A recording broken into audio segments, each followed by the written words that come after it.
नमस्कार, Byju's exam prep IAS Hindi platform पर आपका एक बार फिर से स्वागत करता हूं। दोस्तों, आज हम लोग 26 जुलाई 2022 के द हिंदू समाचार पत्र का विश्लेषण करेंगे, जो कि आपके आगामी संघ लोक सेवा आयोग की मुख्य परीक्षा और 2023 की प्रारंभिक परीक्षा के दृष्टिकोण से लाभदायक सिद्ध हो सकता है। तो आइए पहले सत्र के विषय की चर्चा कर ली जाए। दोस्तों, जैसा कि आपको पता है कि 25 जुलाई को भारत की 15वीं राष्ट्रपति द्रौपदी मुर्मू ने शपथ लिया। तो दोस्तों, यह राष्ट्रपति के बारे में आप लोगों को ढेर सारी जानकारियां हैं, लेकिन आज हम लोग चर्चा करेंगे शपथ की, इनके शक्तियां क्या हैं और इनके कार्यों की। तो राष्ट्रपति किसके समक्ष शपथ लेता है, इसकी शक्तियां क्या हैं, विधायी शक्तियां, कार्यकारी शक्तियां, सैन्य शक्तियां, कूटनीतिक शक्तियां, वीटो पावर की शक्तियां, इन सब की चर्चा करेंगे। तो यानी शक्तियां एवं कार्य की। दूसरा है भारत के अंतरिक्ष उद्योग में निजी क्षेत्र को बढ़ावा। ये बहुत ही महत्वपूर्ण टॉपिक है। जिस प्रकार भारत स्पेस टेक्नोलॉजी में इतनी तेजी से आगे बढ़ रहा है, उसमें अब निजी क्षेत्र की बहुत सारी कंपनियां आ रही हैं। तो इन सब की चर्चा करेंगे कि कैसे भारत इन निजी क्षेत्र की कंपनियों को निवेश में बढ़ावा देने के लिए कैसे आकर्षित कर रहा है। और तीसरा है गिरफ्तारी और जमानत आदेशों पर नवीनतम दिशा निर्देश। तो दोस्तों, गिरफ्तारी और जमानत आदेशों पर सुप्रीम कोर्ट द्वारा नए प्रावधान क्यों जारी किए गए, विचाराधीन कैदियों के संबंध में क्या निर्देश दिए गए हैं। तो यह सत्येंद्र कुमार अंतिल बनाम सीबीआई मामले में सुप्रीम कोर्ट की एक खंडपीठ ने दंड प्रक्रिया संहिता 1973 की धारा 41 और ए के प्रावधानों का कड़ाई से अनुपालन करने के लिए गिरफ्तारी पर नई गाइडलाइंस जारी की है। तो दोस्तों, इसमें हम लोग धारा 41 क्या है, धारा 41 ए क्या है, इन सब बातों की चर्चा करेंगे। और चौथा टॉपिक होगा जलवायु कार्रवाई पर पीछे हटना। तो इसमें हम लोग पेरिस समझौते की बात करेंगे। भारत पेरिस समझौते में कहाँ खड़ा हुआ है और क्या कारण है कि विकसित देश इस जलवायु कार्रवाई पर पीछे हट रहे हैं, इन सब बिंदुओं पर चर्चा करेंगे। और अंत में मुख्य परीक्षा अभ्यास प्रश्न, जिसमें 2 प्रश्नों के उत्तर की संरचना की चर्चा करेंगे। तो आइए पहले टॉपिक की ओर चलते हैं। यहां पर आप देख सकते हैं Draupadi Murmu is president of India. तो दोस्तों, यह 15वीं राष्ट्रपति बनी और अब यह भारत की प्रथम नागरिक हो गई हैं और पहली आदिवासी यानी आदिवासी समुदाय से यह पहली ऐसी महिला व्यक्ति कह सकते हैं। और अगर बात की जाए तो यह दूसरी महिला राष्ट्रपति होंगी। तो दोस्तों, द्रौपदी मुर्मू भारत की पहली आदिवासी राष्ट्रपति हैं। अब इसमें हम लोग बात करेंगे राष्ट्रपति के शपथ, शक्तियां एवं कार्यों की, क्योंकि इसके चुनाव इन सब की चर्चा आप लोग सुन चुके हैं। दोस्तों, यह सबसे कम उम्र की राष्ट्रपति हैं, 64 वर्ष की हैं मात्र। यह तथ्यात्मक है, इसे भी ध्यान रखेंगे। तो हमारे संविधान में भाग 5 यानी हमारे संविधान में भाग, जैसे भाग 1 में भारत राज्यों का संघ होगा, भाग 2 में नागरिकता, भाग 3 में मूल अधिकार, भाग 4 में नीति निर्देशक तत्व, भाग 4 का में मूल कर्तव्य, भाग 5 में संघ की कार्यपालिका से संबंधित है, यानी अनुच्छेद 52 से लेकर के 78 तक। तो भारत के राष्ट्रपति यानी अनुच्छेद 52 में भारत का एक राष्ट्रपति होगा। और दोस्तों, अनुच्छेद 60 के तहत भारत का राष्ट्रपति शपथ लेता है, किसके समक्ष? मुख्य न्यायाधीश के समक्ष। और राष्ट्रपति भारत के राज्य का मुखिया होता है, वह भारत का प्रथम नागरिक होता है। तो दोस्तों, संघ की कार्यपालिका में राष्ट्रपति अनुच्छेद 52 में, उपराष्ट्रपति की अगर बात की जाए तो अनुच्छेद 63 में, और प्रधानमंत्री जिसकी नियुक्ति, प्रधानमंत्री की नियुक्ति और अन्य मंत्रिपरिषद की नियुक्ति कौन करता है? राष्ट्रपति करता है।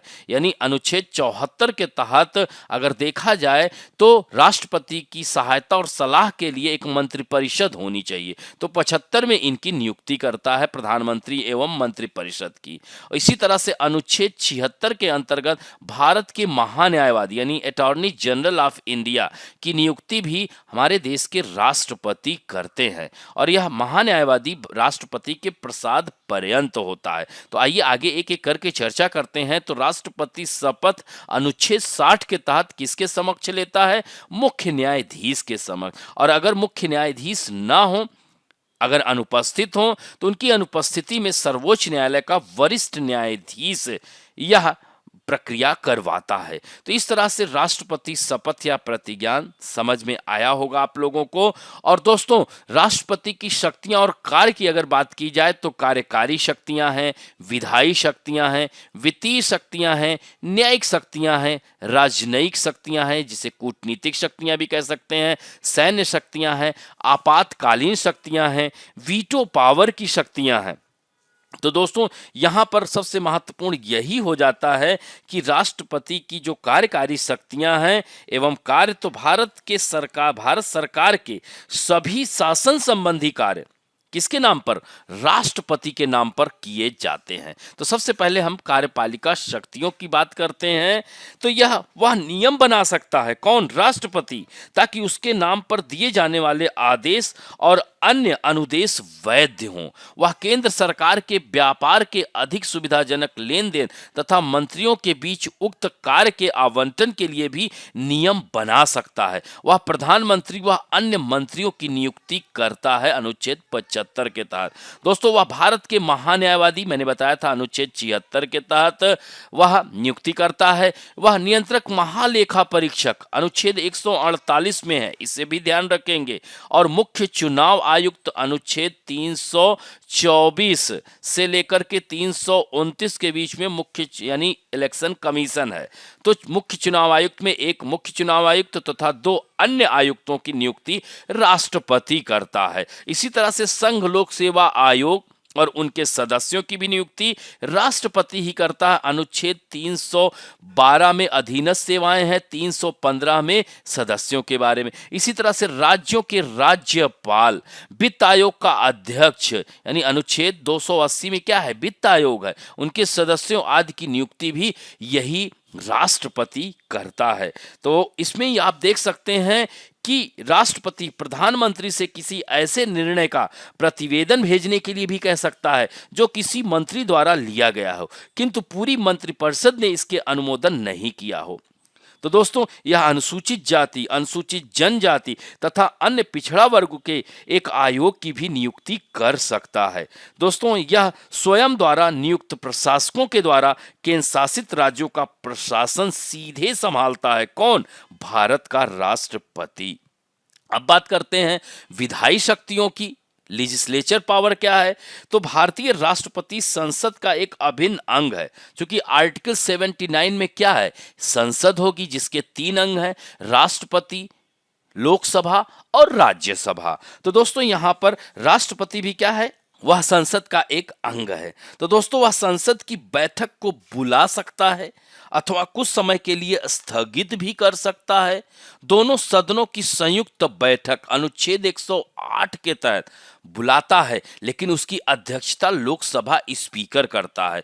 वह प्रत्येक आम चुनाव और प्रत्येक वर्ष के पहले सत्र के बाद यहाँ पर देख सकते हैं कि वह संसद को संबोधित भी कर सकता है। दोस्तों, वह संसद में लंबित किसी विधेयक अन्यथा किसी संबंध में संसद को संदेश भी भेज सकता है। वह साहित्य, विज्ञान, कला, समाज सेवा से जुड़े अथवा जानकार व्यक्तियों में से 12 सदस्यों को वह मनोनीत भी करता है। यदि लोकसभा के अध्यक्ष व उपाध्यक्ष दोनों के पद रिक्त हों तो लोकसभा के किसी भी सदस्य को सदन की अध्यक्षता सौंप सकता है। इसी प्रकार यदि राज्यसभा के सभापति व उपसभापति दोनों पद रिक्त हों तो वह राज्यसभा के किसी भी सदस्य को सदन की अध्यक्षता सौंप सकता है। वह चुनाव आयोग से परामर्श कर संसद सदस्यों की निर्भरता के प्रश्न पर भी निर्णय करता है।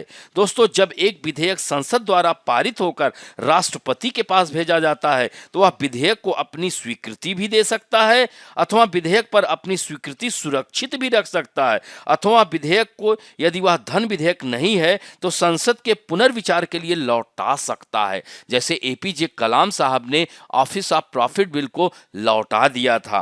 दोस्तों, राज्य विधायिका द्वारा पारित किसी विधेयक को राज्यपाल जब राष्ट्रपति के विचार के लिए सुरक्षित रखता है, तब भी राष्ट्रपति विधेयक को अपनी स्वीकृति दे सकता है। विधेयक पर अपनी स्वीकृति वह सुरक्षित करता है। राज्यपाल को निर्देश देता है कि विधेयक यदि धन विधेयक नहीं है तो राज्य विधायिका को पुनर्विचार हेतु लौटा सकता है। दोस्तों, वह संसद के 17 अवसान की अवधि में अध्यादेश अनुच्छेद 123 याद रखिएगा, जैसे राष्ट्रपति के लिए अनुच्छेद 123 और राज्यपाल के लिए इसी को पलट दीजिए तो अनुच्छेद 213, यानी संसद यदि सत्र में ना हो तो ऐसे में कोई कानून की आवश्यकता हो तो ऐसे में राष्ट्रपति अनुच्छेद 123 के तहत अध्यादेश जारी कर कानून पारित कर सकता है। जैसे दोस्तों याद हो तो निर्भया कांड जब हुआ था तो उस समय संसद सत्र में नहीं थी, ऐसे में राष्ट्रपति ने महिलाओं की सुरक्षा हेतु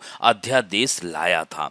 दोस्तों, तो इस तरह से यह विधायी शक्तियां, दोस्तों राष्ट्रपति के पास वित्तीय शक्तियां व कार्य क्या है, तो वह धन विधेयक राष्ट्रपति की पूर्व अनुमति से ही संसद में प्रस्तुत किया जाता है। दोस्तों, वह वार्षिक वित्तीय विवरण जिसे केंद्रीय बजट कहते हैं वो संसद के समक्ष रखता है। अनुदान की कोई भी मांग उसकी सिफारिश के बिना नहीं की जा सकती।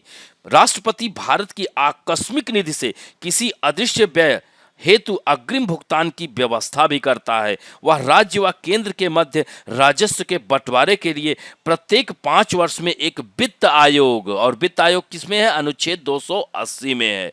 दोस्तों, राष्ट्रपति की न्यायिक शक्तियों की अगर हम बात करें तो वह उच्चतम न्यायालय के मुख्य न्यायाधीश और उच्चतम न्यायालय व उच्च न्यायालय के न्यायाधीशों की नियुक्ति भी करता है। अनुच्छेद 124 में क्या है, उच्चतम न्यायालय है, और अनुच्छेद 214 में कोर्ट है। तो दोस्तों, वह उच्चतम न्यायालय के किसी विधि या तथ्य पर सलाह ले सकता है, परंतु उच्चतम न्यायालय की यह सलाह राष्ट्रपति पर बाध्यकारी नहीं है। यानी अनुच्छेद 143 के तहत वह राय मशविरा कर सकता है। वह किसी अपराध के लिए दोष सिद्ध किसी व्यक्ति के लिए दंडादेश को निलंबित, माफ, परिवर्तित यानी क्षमा कर सकता है, अनुच्छेद 72 में है। वह किसी की फांसी की सजा को आजीवन कारावास में बदल सकता है या फांसी की सजा को माफ भी कर सकता है, या उन सभी मामलों में जिसमें सजा सैन्य न्यायालय में दी गई हो, उन सभी मामलों में जिसमें केंद्रीय विधियों के विरुद्ध अपराध के लिए सजा दी गई हो, उन सभी मामलों में जिसमें दंड का स्वरूप प्राणदंड हो, उसमें भी यह माफ कर सकता है। दोस्तों, अब बात आती है कूटनीतिक शक्तियों, राजनयिक या सैन्य शक्तियों की। तो दोस्तों, यह तीनों सेनाओं का प्रमुख होता है। ये ध्यान रखेंगे, भारत के सैन्य बलों का सर्वोच्च सेनापति होता है। और दोस्तों, यह थल सेना, जल, वायु सेना के प्रमुखों की नियुक्ति भी करता है। यह युद्ध या उसकी समाप्ति की भी घोषणा करता है, किंतु यह संसद की अनुमति के अनुसार ही होता है। दोस्तों, कूटनीतिक शक्तियों में जैसे अंतर्राष्ट्रीय संबंध, समझौते सब इसी के नाम से किए जाते हैं। दोस्तों, राष्ट्रपति की आपातकालीन शक्तियां यानी राष्ट्रीय आपातकाल अनुच्छेद 352, 356 में राष्ट्रपति शासन, वित्तीय आपातकाल 360। तो दोस्तों, संवैधानिक विफलता अनुच्छेद 356 के तहत राष्ट्रपति शासन राज्यों में लगाया जाता है, और राष्ट्रीय आपात की बात की जाए तो अनुच्छेद 352 के तहत, और वित्त संबंधी आपात की स्थिति अगर आती है तो अनुच्छेद 360 के तहत राष्ट्रपति लगा सकता है।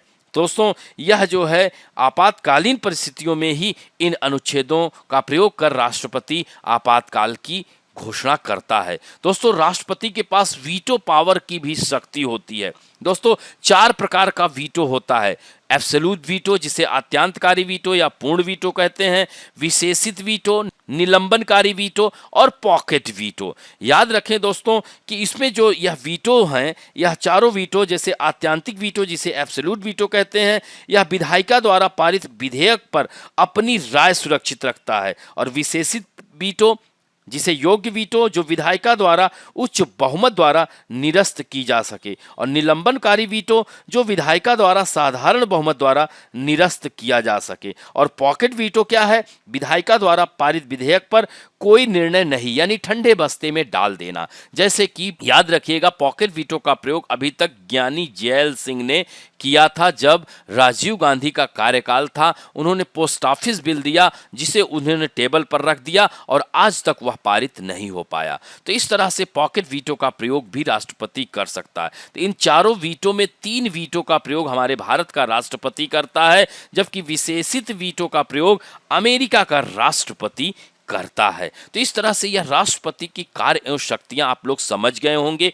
अब बढ़ते हैं दूसरे प्रमुख लेख की ओर। यह सामान्य अध्ययन के थर्ड पेपर विज्ञान एवं प्रौद्योगिकी के अंतर्गत डाल सकते हैं। The private sector boost in India's space industry, यानी भारत की जो अंतरिक्ष उद्योग है उसमें प्राइवेट सेक्टर को यानी निजी क्षेत्र को बढ़ावा देने की आवश्यकता है। एक मजबूत अंतरिक्ष क्षेत्र समग्र विकास में कैसे योगदान देता है, निजी कंपनियों को निवेश के लिए क्यों प्रोत्साहित किया जा रहा है?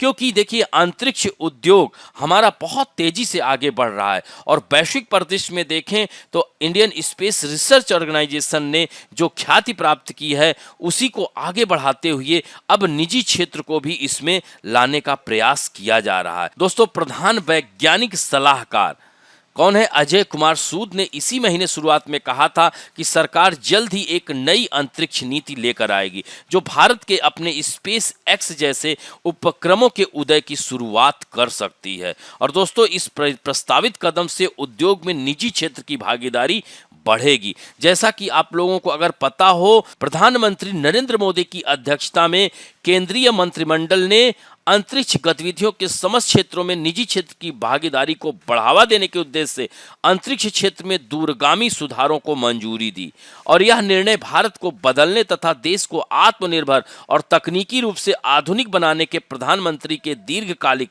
दृष्टिकोण के अनुरूप है।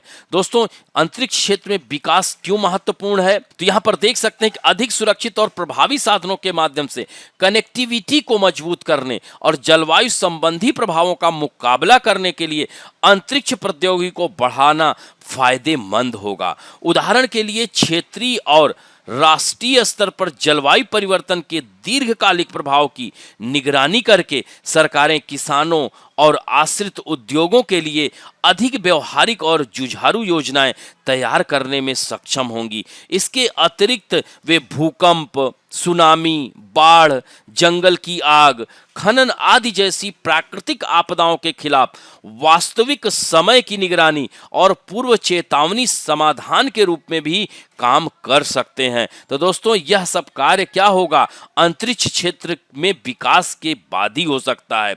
आप देख सकते हैं कि जंगल की आग की घटना लगातार घटित हो रही है वैश्विक स्तर पर और राष्ट्रीय स्तर पर। तो ऐसे में भारत भी अपनी स्पेस टेक्नोलॉजी के माध्यम से इन सब आपदाओं की निगरानी के लिए इस अंतरिक्ष क्षेत्र के विकास में निजी क्षेत्र को आगे बढ़ाने के लिए कार्यरत है। दोस्तों, विश्व आर्थिक मंच ने भी 2020 में कहा था कि उपग्रह संचार दुनिया की 49% असंबद्ध आबादी को जोड़ने में मदद कर सकता है। यह ध्यान दिया जाना चाहिए कि उपग्रह संचार, जिसका उपयोग दूरसंचार सेवाओं की सुविधा के लिए किया जाता है, अंतरिक्ष प्रौद्योगिकी क्षेत्र में निवेश के लिए प्रमुख श्रेणियों में से एक है और अन्य प्रमुख श्रेणियों में अंतरिक्ष यान और हार्डवेयर और दूर संचार क्षेत्रों का एकीकरण होगा। दोस्तों, इस प्रकार यह तर्क दिया जाता है कि इस क्षेत्र में निवेश अन्य क्षेत्रों के लिए भी सकारात्मक कैरी ओवर प्रभाव को बढ़ावा देगा। दोस्तों, यहां पर आप देख सकते हैं historic reform in space sector, यह पीआईबी में आई हुई खबर है। 2019 में ही हमारे देश के प्रधानमंत्री ने enable Indian industry to be an important player in global space economy, यानी वैश्विक अंतरिक्ष अर्थव्यवस्था में भारत एक महत्वपूर्ण स्थान रखेगा, एक महत्वपूर्ण खिलाड़ी के रूप में उभरेगा। Opportunity for large scale employment in the technology sector, enhance socio economic use of space assets and activities और newly created Indian National Space Promotion and Authorisation Centre. दोस्तों, activity of New Space India Limited will be extended to make space activities demand driven. तो दोस्तों, अंतरिक्ष क्षेत्र प्रौद्योगिकी उन्नयन तथा हमारे औद्योगिक आधार के विस्तार में एक प्रमुख उत्प्रेरक की भूमिका निभा सकता है। यानी प्रस्तावित सुधार अंतरिक्ष परिसंपत्तियों, डाटा एवं सुविधाओं तक बेहतर पहुंच के माध्यम सहित अंतरिक्ष परिसंपत्तियों तथा गतिविधियों के सामाजिक आर्थिक यानी सोशियो इकोनॉमिक उपयोग को बढ़ाएंगे। नवसृजित भारतीय राष्ट्रीय अंतरिक्ष संवर्धन तथा प्रमाणीकरण केंद्र, जिसे इन स्पेस कहेंगे दोस्तों, यहां पर आप देख सकते हैं इन स्पेस भारतीय अंतरिक्ष अवसंरचना का उपयोग करने हेतु निजी क्षेत्र की कंपनियों के लिए समान अवसर उपलब्ध कराएगा और यह बढ़ावा देने वाली नीतियों तथा अनुकूल नियामकीय वातावरण के जरिए अंतरिक्ष गतिविधियों में निजी क्षेत्र की आरंभिक सहायता करेगा और उन्हें बढ़ावा तथा दिशा निर्देश देगा। दोस्तों, सार्वजनिक क्षेत्र का उपक्रम अंतरिक्ष गतिविधियों को न्यू स्पेस इंडिया लिमिटेड, दोस्तों यहां पर देख सकते हैं न्यू स्पेस इंडिया लिमिटेड नई प्रौद्योगिकी, खोज मिशनों तथा मानव अंतरिक्ष उड़ान कार्यक्रमों, इन सब पर अधिक फोकस करने में सक्षम बनाएगा। तो यहां पर देख सकते हैं making India self reliant in space sector, यह पॉइंट्स यहां पर जरूर देखेंगे।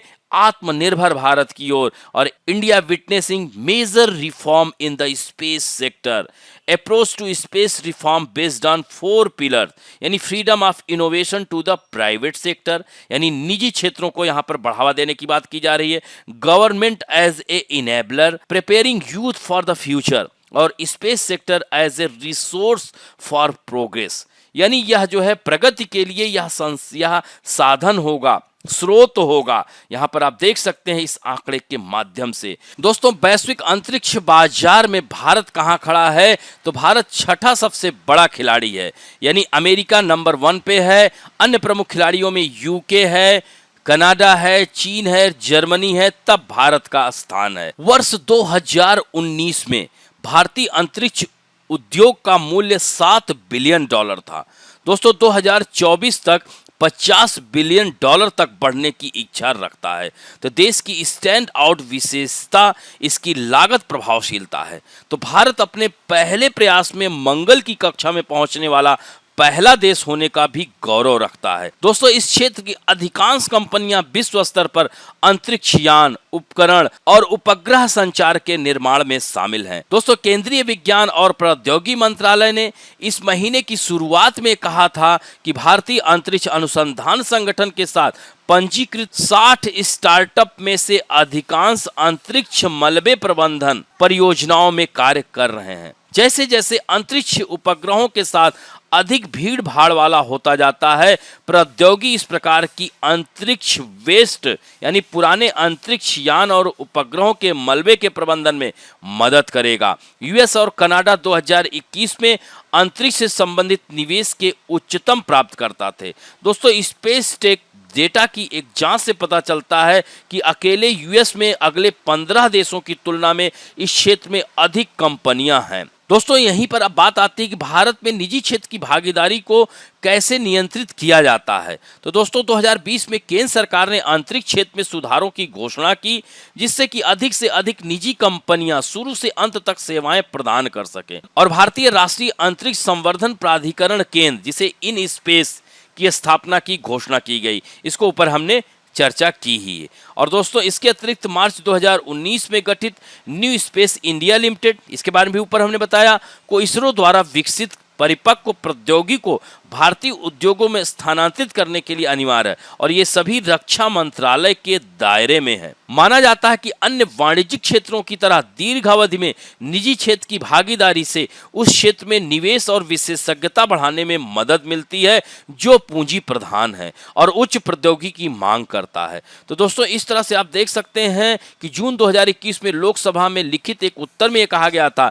कि अंतरिक्ष क्षेत्र में सुधार निजी कंपनियों को उपग्रहों, प्रक्षेपणों और अंतरिक्ष आधारित सेवाओं में समान खेल मतलब कह सकते हैं समान रूप से उनको महत्व दिया जाएगा, प्रदान करने के इरादे से महत्व दिया जा रहा है। तो इस तरह से केंद्रीय विचार उनके लिए एक पूर्वानुमेय नीति और नियामक वातावरण लाना था और अतिरिक्त रूप से उनकी क्षमताओं में सुधार के लिए इसरो सुविधाओं और परिसंपत्तियों तक पहुंच प्रदान करना था।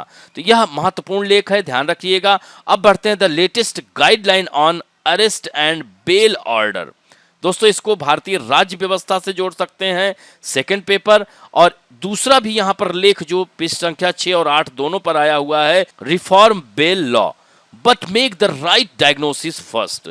ये बहुत महत्वपूर्ण है, यानी राइट डायग्नोसिस बहुत आवश्यक है। तो गिरफ्तारी और जमानत आदेशों पर नवीनतम दिशा निर्देश, नई गाइडलाइन जारी की गई है। दोस्तों 11 जुलाई को सत्येंद्र कुमार अंतिल बनाम सीबीआई मामले में भारत के सर्वोच्च न्यायालय की एक खंडपीठ ने दंड प्रक्रिया संहिता 1973 की धारा 41 और 41A के प्रावधानों का कड़ाई से अनुपालन करने के लिए गिरफ्तारी पर नए दिशा निर्देश निर्धारित किए हैं। तो दोस्तों धारा 41 में उन परिस्थितियों का प्रावधान है जिनमें पुलिस बिना वारंट के गिरफ्तार कर सकती है, और धारा 41A कुछ शर्तों में गिरफ्तारी करने से पहले जांच एजेंसियों द्वारा नोटिस भेजे जाने की आवश्यकता का प्रावधान करती है। तो दोस्तों उच्च न्यायालयों को यह भी निर्देश दिया गया है कि वे उन विचाराधीन कैदियों का पता लगाने की कवायद शुरू करें जो जमानत की शर्तों का पालन करने में सक्षम नहीं है। तो दोस्तों 16 जुलाई को यहां तक कि भारत के मुख्य न्यायाधीश ने भी जल्दबाजी और अंधाधुंध गिरफ्तारी के खिलाफ आगाह किया था, और उन्होंने आगे बेलों में यानी जमानतों में देरी और विचाराधीन कैदियों की दुर्दशा पर टिप्पणी भी की थी। तो दोस्तों एक व्यक्ति को कैसे गिरफ्तार किया जाता है? जब किसी व्यक्ति को उसकी स्वतंत्रता से लिया जाता है या उसे प्रतिबंधित किया जा सकता है, तो दंड प्रक्रिया संहिता 1973 के तहत पुलिस को गिरफ्तार करने की व्यापक शक्तियां हैं। दोस्तों जोगिंदर कुमार 1994 के फैसले में अदालत ने कहा था कि किसी व्यक्ति की पुलिस लॉकअप में गिरफ्तारी और हिरासत में प्रतिष्ठा को नुकसान हो सकता है और किसी व्यक्ति का आत्मसम्मान में ठेस पहुंच सकता है। इसके अलावा अरनेश कुमार के मामले में भी सर्वोच्च न्यायालय ने ठीक ही कहा था कि गिरफ्तारी अपमान, ढेर सारा अपमान लाती है और स्वतंत्रता को कम करती है, हमेशा के लिए उसके ऊपर बदनुमा दाग लग जाता है। अगर कोई भी गिरफ्तार व्यक्ति हो जाता है और फिर अपने समाज में वापस जाता है तो उसे बहुत ही अलग निगाह से देखा जाता है। तो हाल के दिनों में आरोपी व्यक्तियों की गिरफ्तारी और बाद में जमानत को लेकर कई विवाद हुए हैं। सत्येंद्र कुमार अंतिल मामले के संबंध में कोर्ट ने विशेष निर्देश जारी किए हैं और अनुपालन रिपोर्ट भी मांगी है। कोर्ट ने यह भी कहा है कि जांच एजेंसियां और उनके अधिकारी धारा 41 और 41A के आदेश और अरनेश कुमार मामले में जारी निर्देशों का पालन करने के लिए बाध्य हैं। तो दोस्तों इसमें महत्वपूर्ण यही है कि दंड प्रक्रिया संहिता जो 41 और 41A है क्या, तो संहिता की धारा 41 उन परिस्थितियों का प्रावधान करती है जिनमें पुलिस बिना वारंट के गिरफ्तार करती है। तब ऐसे में क्या होगा दोस्तों, जो व्यक्ति गिरफ्तार है, मान लीजिए कि वह निर्दोष है, तो वह मानहानि भी का दावा कर सकता है, लेकिन समाज में उसकी जो स्थिति हो गई, उसके ऊपर मानसिक जो उत्पीड़न हुआ, उसका क्या, तो ये सब महत्वपूर्ण हो जाता है और प्रत्येक गिरफ्तारी और गैर गिरफ्तारी के कारणों को लिखित रूप में दर्ज करना अनिवार्य होता है। संहिता की धारा 41A द्वारा निर्धारित कुछ शर्तों में गिरफ्तारी करने से पहले जांच एजेंसियों द्वारा नोटिस भेजे जाने की आवश्यकता का प्रावधान करती है। तो दोस्तों अनुच्छेद 22 में है ना, किसी को गिरफ्तार करने का मूल अधिकार के अंतर्गत बात की जाती है। ये तो धाराएं हैं, ये भी ध्यान रखेंगे। तो इस तरह से व्यक्ति के मूल अधिकारों का भी हनन होता है। तो एजेंसियों की ओर से किसी भी तरह की लापरवाही को अदालत द्वारा उच्च अधिकारियों के संज्ञान में लाया जाना चाहिए और उसके बाद उचित कार्रवाई की जानी चाहिए। और दोस्तों पीठ ने आगे यह भी कहा है कि अदालत को धारा 41 और 41A के अनुपालन पर खुद को संतुष्ट करना होगा। कोई भी गैर अनुपालन आरोपी को जमानत देने का हकदार होगा। और दोस्तों जमानत के संबंध में दिशा निर्देश क्या है, तो जमानत के संबंध में न्यायालय ने एक आज्ञाकारिता के रूप में एक विशिष्ट अवलोकन किया है, इसकी जांच की है। भारत सरकार जमानत अधिनियम की प्रकृति में एक अलग अधिनियम की शुरुआत पर विचार कर सकती है ताकि जमानत के अनुदान को सुव्यवस्थित किया जा सके। नए दिशा निर्देशों के हिस्से के रूप में स्पष्ट रूप से कहा गया है कि संहिता की धारा 88, 170, 204, 209 के तहत आवेदन पर विचार करते समय जमानत आवेदन पर जोर देने की आवश्यकता नहीं है। यह न्यायालय को एक स्पष्ट निर्देश है कि जमानत आवेदनों को 2 सप्ताह की अवधि के भीतर निपटाया जाना चाहिए। तो दोस्तों इन आदेशों के अनुपालन के लिए क्या कदम उठाए जाने की आवश्यकता है, तो राज्य और केंद्र सरकारों को विशेष अदालतों के गठन के संबंध में समय समय पर न्यायालय द्वारा जारी निर्देशों का पालन करना होगा। उच्च न्यायालय को राज्य सरकारों के परामर्श से विशेष न्यायालयों की आवश्यकता पर कार्य करना होगा। विशेष न्यायालयों के पीठासीन अधिकारियों के पदों की रिक्तियों को शीघ्रता से भरना होगा। सीजेआई ने न्यायपालिका में रिक्त पदों और ढांचागत आवश्यकताओं का भी मुद्दा उठाया है। तो दोस्तों, गिरफ्तारियों और जमानत आदेशों पर नवीनतम दिशा निर्देश क्या है? तो यहाँ पर देख सकते हैं कि राज्य और केंद्र सरकारों को विशेष अदालतों के गठन के संबंध में समय समय पर न्यायालय द्वारा जारी निर्देशों का पालन करना होगा। धारा 440 के तहत बॉन्ड की राशि अधिक नहीं होगी और उच्च न्यायालय तथा सत्र न्यायालय के मजिस्ट्रेट या पुलिस अधिकारी द्वारा निर्धारित राशि को कम कर सकते हैं। दोस्तों, यहां पर इस पॉइंट को भी ध्यान रखिएगा कि उच्च न्यायालय को शीर्ष अदालत ने उन विचाराधीन कैदियों की पहचान करने का निर्देश दिया है जो जमानत की शर्तों का पालन नहीं कर सकते हैं। दोस्तों, विचाराधीन कैदियों के बारे में फिर क्या है? तो उच्च न्यायालय को शीर्ष अदालत ने उन विचाराधीन कैदियों की पहचान करने का निर्देश दिया जो जमानत की शर्तों का पालन नहीं कर सकते। यहां पर इस पॉइंट को ध्यान रखेंगे। दोस्तों, भारत की जेलों की 75% से अधिक आबादी विचाराधीन है, जबकि भारतीय जेलों में भीड़ भाड़ 118% है।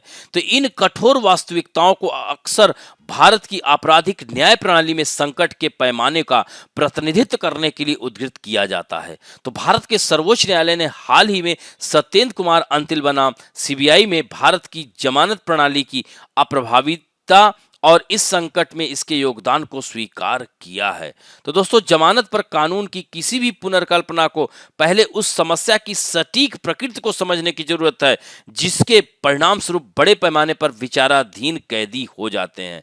और यह आकलन कई मापदंडों पर आधारित होना चाहिए जो हमारे पास कोई वास्तविक अनुभवजन्य साक्ष्य नहीं है कि इनमें से प्रत्येक मुद्दे को कैसे प्रभावित करता है।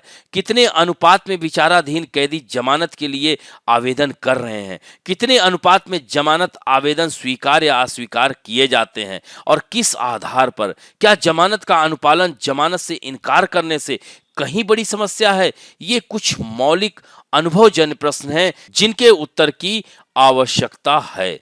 तो दोस्तों, एक प्रभावी जमानत कानून इन उत्तरों के सहसंबंध पर आधारित होना चाहिए, जैसे कि विचाराधीन कैदियों की जनसांख्यिकी, अपराधों की श्रेणी और जमानत के लिए समय सीमा और सामाजिक, आर्थिक तथा संरचनात्मक बाधाओं को भी संबोधित करना। वर्तमान जमानत कानून की नींव यह सुनिश्चित करती है कि यह गरीब विरोधी है और हाशिए की पृष्ठभूमि के लोगों पर असमान रूप से बोझ डालता है। हम जिन समाधानों को तैयार करना चाहते हैं वह समस्या की गहरी और यथार्थवादी समझ पर आधारित होना चाहिए। दोस्तों, सुरक्षा उपायों का अभाव है। अदालत ने कहा है कि मनमानी गिरफ्तारी के खिलाफ सुरक्षा उपायों की प्रभावी ढंग से लागू करने से अदालतों से जमानत लेने की जरूरत खत्म हो जाएगी। हालांकि इन सुरक्षा उपायों में गिरफ्तार व्यक्तियों की एक महत्वपूर्ण अनुपात को शामिल नहीं किया गया है, विशेष रूप से समाज के वंचित वर्गों से, जो कि विचाराधीन कैदियों के बड़े हिस्से का निर्माण करते हैं। दोस्तों, जमानत के अनुपालन में चुनौतियां। तो जमानत की शर्तों का पालन करने में चुनौतियों के कारण जमानत मिलने के बावजूद बड़ी संख्या में विचाराधीन कैदी जेल में बने हुए हैं। धन संपत्ति और स्थानीय जमानत की व्यवस्था करने के लिए साधनों की कमी सबसे महत्वपूर्ण इसमें कारण है, जो कि एक विचाराधीन कैदी द्वारा जमानत की शर्तों का पालन करने में असमर्थता एफटीपी में हमारे अनुभव से उत्पन्न वास्तविकताओं का लेखा जोखा है। तो दोस्तों, यहाँ पर देख सकते हैं कि विचाराधीन कैदियों की क्या स्थिति होती है। दोस्तों, अनुभव से यही पता चलता है कि 14% मामलों में विचाराधीन कैदी जमानत की शर्तों का पालन करने में असमर्थ थे और जमानत मिलने के बावजूद जेल में ही रहे। इनमें से लगभग 35% मामलों में विचाराधीन कैदियों को जमानत की शर्तों का पालन करने और उनकी रिहाई सुनिश्चित करने के लिए जमानत मिलने के बाद 1 महीने का समय लगा। तो यह जो ढीली ढाली प्रक्रिया है, इसको ठीक करने का समय आ गया है। इस नवीनतम दिशा निर्देशों में ढेर सारे बिंदुओं पर चर्चा की गई है। अब बढ़ते हैं दोस्तों पृष्ठ संख्या 7 पर। पर्यावरण एवं पारिस्थितिकी के अंतर्गत डाल सकते हैं back sliding on climate action. यानी जलवायु कार्रवाई में पीछे हटना। यानी पश्चिम देशों ने पेरिस समझौते को फिर से व्याख्या करना शुरू कर दिया है और अपनी प्रतिबद्धताओं को कम करने पर विचार कर रहे हैं। यानी दोस्तों यहां पर आप देख सकते हैं कि जर्मनी, ऑस्ट्रिया, नीदरलैंड जैसे देशों के नेतृत्व में यूरोप के देश अपने कोयला संयंत्रों को फिर से चालू कर रहे हैं। तो ऐसे में पेरिस समझौते का क्या होगा? यानी यूरोप में कोयला निर्यात बढ़ रहा है, फिर से जीवाश्म ईंधन की ओर लोग अग्रसर हो रहे हैं और प्राकृतिक गैस की खपत को 15% तक कम करने की यूरोपीय संघ की योजना को खारिज कर रहे हैं। और इस तरह से यूरोपीय संघ पर जो है यहाँ पर देख सकते हैं कि जलवायु कार्रवाई के लिए जो पहले इतनी तेजी से कार्य कर रहे थे वह पीछे हट रहे हैं। पश्चिमी देशों ने पहले ही पेरिस समझौते की पुनर्व्याख्या शुरू कर दी है। यानी पेरिस समझौते में जो मानदंड स्थापित किए गए हैं उनको घटाने की बात की जा रही है, जीवाश्म ईंधन को और बढ़ाने की बात की जा रही है। तो ऐसे में 2 डिग्री सेल्सियस की सीमा के नीचे के पेरिस समझौते के उद्देश्य का क्या होगा? हम लोगों ने पेरिस समझौता कई बार पढ़ा है। तो पेरिस समझौते में 2 डिग्री सेल्सियस और विकसित देश को लिए तो सबसे अधिक बाध्यता है और वही पीछे हट रहे हैं। तो ऐसे में विकासशील देशों का क्या होगा? और सबसे महत्वपूर्ण बात यही है कि विकसित देशों द्वारा इसे पीछे हटने को रोकने के लिए विकासशील देश क्या कर सकते हैं? पेरिस समझौते में आपने भारत को देखा ही था, ग्लासगो सम्मेलन में आपने भारत को देखा ही कि 2070 तक वह नेट शून्य यानी शून्य कार्बन उत्सर्जन करेगा, यानी जीवाश्म ईंधनों का चरणबद्ध तरीके से वह समाप्त करेगा और इस तरह से वह नवीकरणीय ऊर्जा के स्रोतों पर धीरे धीरे अपने आप को ढालने का प्रयास कर रहा है भारत। और इस तरह से विकसित देश अगर इस तरह का कृत्य करेंगे तो फिर विकासशील देश कहाँ रहेंगे? तो यहाँ पर आप देख सकते हैं नेट जीरो इमिशन। दूसरा पॉइंट आप देख सकते हैं enhance resilience and adaptation to climate impact certain to occur. और यहां पर देख सकते हैं फाइनेंशियल फ्लो जो $100 अरब इकट्ठा करने की बात विकसित देशों के द्वारा की गई थी पेरिस क्लाइमेट एग्रीमेंट के तहत, वो कैसे संभव हो पाएगा?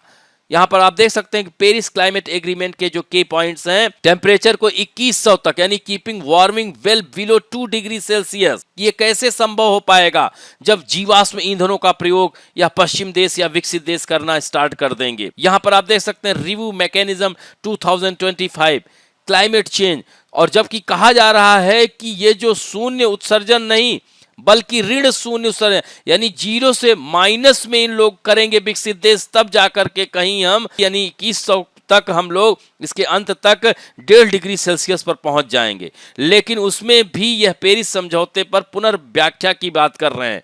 यहां पर आप देख सकते हैं India, what are India's plan, तो वह reduce emission intensify by at least 33%। सोचिए भारत जैसा विकासशील देश 2030 तक 33% कम करने की बात कर रहा है, to generate the least 40% of electricity from non fossil fuel 2030। दोस्तों सोचिए 2030 तक हमारा भारत 40% गैर कह सकते हैं जीवाश्म ईंधनों का प्रयोग करेगा, यानी जो जीवाश्म ईंधन से उत्पन्न जो ऊर्जा है उसको स्टेप बाय स्टेप घटाएगा to create an addition at carbon sink of about 2.5 billion to 3 billion ton. और लगातार जंगलों यानी वन को क्षेत्र को बढ़ाने की बात कर रहा है भारत, और यहाँ विकसित देश इस पर पीछे हट रहे हैं। तो यहाँ आप देख सकते हैं कि क्या स्थिति है। तो यह इस पर जो है विकसित देशों को तो नेट शून्य नहीं, शून्य से आगे माइनस में की बारे में सोचे और शून्य पर भी पुनर्व्याख्या करने की बात कर रहे हैं। तब ऐसे में विकासशील देश और अल्प विकसित देशों का क्या होगा? क्योंकि वो तो अभी विकास की अवस्था में है, ये लोग तो विकास कर चुके हैं और वो आगे नहीं आ रहे हैं। क्यों? क्योंकि यूरोपियन देशों में बहुत तेजी से क्राइसिस बढ़ रही है।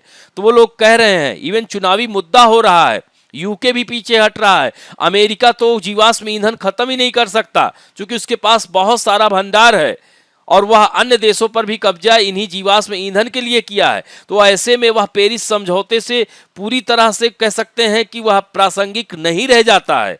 तो इन सब बातों को यहाँ पर महत्वपूर्ण हो जाता है कि ध्यान देने की आवश्यकता है। यानी जलवायु कार्रवाई पर यह विकसित देश पीछे हट रहे हैं, यानी नेट जीरो का जो यह रखा गया है कैसे हम पारित, जबकि हमारे देश के प्रधानमंत्री ने ग्लासगो सम्मेलन में कहा था कि 2070 तक हम नेट जीरो पर हम आ जाएंगे। और दोस्तों यहाँ पर देख सकते हैं 17 ऐसे देश हैं जो कि इस पर कार्य कर रहे हैं। यानी नॉर्वे 2000 कहा है कि 2030 तक ही वह पालेगा का नेट शून्य की, लेकिन ऐसे में कैसे हो पाएगा?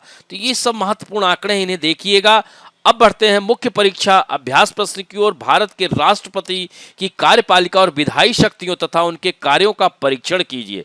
हाल ही में द्रौपदी मुर्मू 15वें राष्ट्रपति के रूप में शपथ ली हैं। यहाँ पर भाग 5 में इसके बारे में उल्लेख है। इसकी शक्तियां और कार्य के बारे में हमने आपको बताया, उन्हीं बिंदुओं को आपको लिखना है और अंत में निष्कर्षता आप बता सकते हैं कि वह मंत्रिपरिषद की सलाह से कोई भी कार्य करता है। दूसरा प्रश्न है, एक मजबूत अंतरिक्ष क्षेत्र समग्र विकास में कैसे योगदान देता है? भारत के अंतरिक्ष क्षेत्र में निवेश करने के लिए निजी कंपनियों को क्यों प्रोत्साहित किया जा रहा है? क्योंकि आप देख सकते हैं कि समग्र विकास में अंतरिक्ष क्षेत्र कितना महत्वपूर्ण स्थान रखता है, कितना महत्व है उसका। ऐसे में निजी कंपनियों का भी साथ अगर हो जाएगा तो अंतरिक्ष प्रौद्योगिकी को हम और आगे बढ़ा सकेंगे। तो इसी बात को आपको भूमिका में लिखते हुए मुख्य भाग में इसके विकास क्यों महत्वपूर्ण है, इस बात को बताते हुए भारत विश्व बाजार में कहां पर है, अंतरिक्ष बाजार में, इन बातों को लिखें और अंत में निष्कर्ष पे आए। तो इस तरह से आज का अंक यहीं पर समाप्त करते हैं। आशा करता हूं कि दोस्तों आज का वीडियो आप लोगों को अच्छा लगा होगा, और यदि अच्छा लगे तो प्लीज लाइक, शेयर, सब्सक्राइब और बेल आइकन दबाना ना भूलें। धन्यवाद।